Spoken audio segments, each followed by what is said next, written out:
1929 साली इंग्रजांनी औद्योगिक कलह विधेयक व विशेष जनसुरक्षा विधेयक आणले।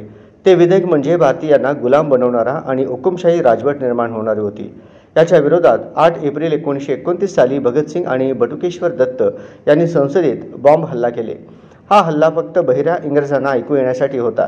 जीवित किंवा वित्तहानीचा हेतू नव्हता, म्हणून त्यांना कैद केले। 23 मार्च रोजी शहीद भगतसिंग, सुखदेव आणि राजगुरू यांना 23 मार्च रोजी फासावर चढवण्यात आले। त्याच विधेयकाची पुनरावृत्ती मोदी फडणवीस सरकार करत असून मोदी सरकारने कामगारांनी रक्तरंजित क्रांती करून मिळवलेले 44 कामगार कायदे पायदळी तुडवून 4 श्रमसंहितेत रूपांतर केले, तर देवेंद्र फडणवीस यांनी व्यक्ती आणि संघटना यांच्या विवक्षित बेकायदेशीर कृत्यावर अधिक प्रभावीपणे प्रतिबंध घालण्यासाठी विधानसभेत विधेयक क्रमांक 33 महाराष्ट्र विशेष जनसुरक्षा विधेयक 2024 मांडले। हा प्रस्तावित कायदा म्हणजे मानव अधिकार, संवैधानिक अधिकार, नैसर्गिक न्यायतत्व यांचे पूर्णतः उल्लंघन करणारा आणि हुकुमशाही राजवट प्रस्थापित करणारा आहे। म्हणून हे विधेयक रद्द होणे अत्यंत गरजेचे आहे। लाठ्या काठ्या तुरुंगवास होऊ, रक्त सांडू, पण कामगार आणि जनतेविरुद्ध कायदे हाणून पाडण्याचा निर्धार केल्याचा जळजळीत इशारा ज्येष्ठ नेते माजी आमदार कॉम्रेड नरसय्या आडम मास्तर यांनी केले व या सरकार विरुद्ध जंग पछाडण्यासाठी 20 मे रोजी देशव्यापी सार्वत्रिक संपात सामील व्हा असे आवाहन त्यांनी केले। सेंटर ऑफ इंडियन ट्रेड युनियन्सच्या वतीनं 23 मार्च हौतात्म्य दिनाचे औचित्य साधून सेटूचे राज्य महासचिव कॉम्रेड MS शेख यांच्या नेतृत्वाखाली रविवार दिनांक 23 मार्च रोजी जिल्हा परिषद पूनम गेट येथे महाराष्ट्र विशेष जनसुरक्षा विधेयक आणि कामगार विरोधी कायदा विरोधात निदर्शने पार पडले। या निदर्शन कार्यक्रमाचे सूत्रसंचालन व आभार प्रदर्शन ॲडव्होकेट कॉम्रेड अनिल वासम यांनी केले।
च्या सुमाराला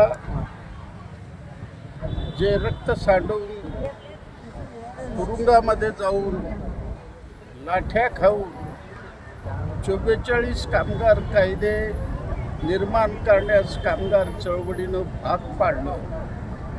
त्यामुळं काही प्रमाणामध्ये या भारतामध्ये संघटित आणि असंघटित कामगारांना काही सुरक्षा, काही अधिकार मिळाले, परंतु 19 आणि 20च्या सुमारास मोदी साहेबांनी पार्लमेंटमध्ये 29 कामगार कायद्याचं 4 कामगार कायद्यात रूपांतर करून कामगाराचे सगळे अधिकार आणि हक्क काढून घेतलेले आहेत।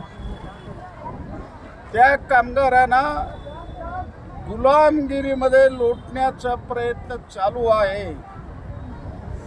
कामगार हा बैलगाडीमध्ये जसा बैल फिरतो त्या पद्धतीनं दररोज 12 ते 15 तास काम करावं ही अपेक्षा मोदी सरकारची आहे। या विरोधात गेले 4-5 वर्ष झालं कामगार संघटना संयुक्त कृती समिती रस्त्यावर आलेली आहे, परंतु आता सरकारने भयानक पाऊल उचललं. या 4 कामगार कायद्याची अंमलबजावणी करण्याचा निर्णय घेतलेला आहे.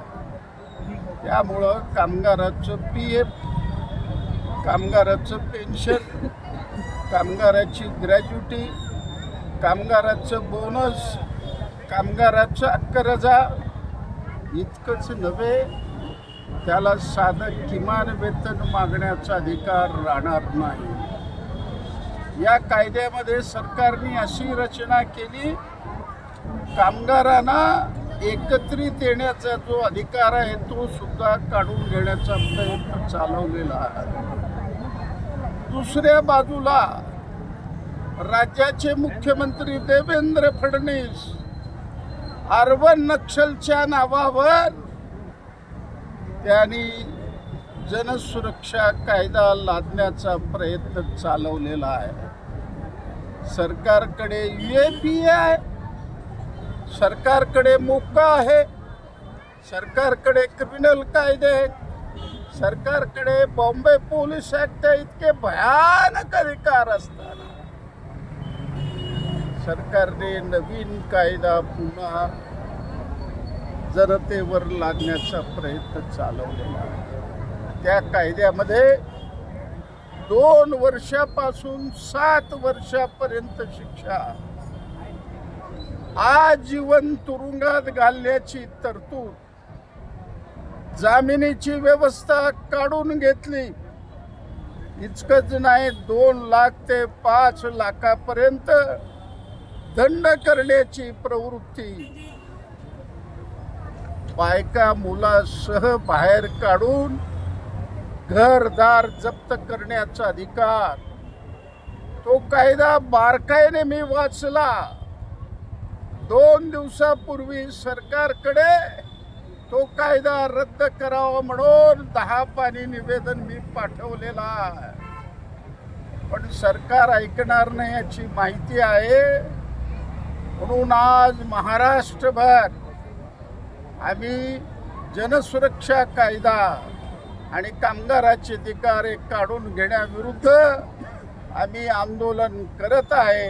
आणि या सभेत मी घोषणा करत आहे, संपूर्ण देशभर 20 मेला भारत बंद करण्याचा निर्णय घेतलेला आहे. ते सोलापुरामध्ये 100% आम्ही यशस्वी करू, असं कामगाराच्या वतीनं आम जनतेला मी निवेदन करत आहे. आणि जनतेने ते पाळावं.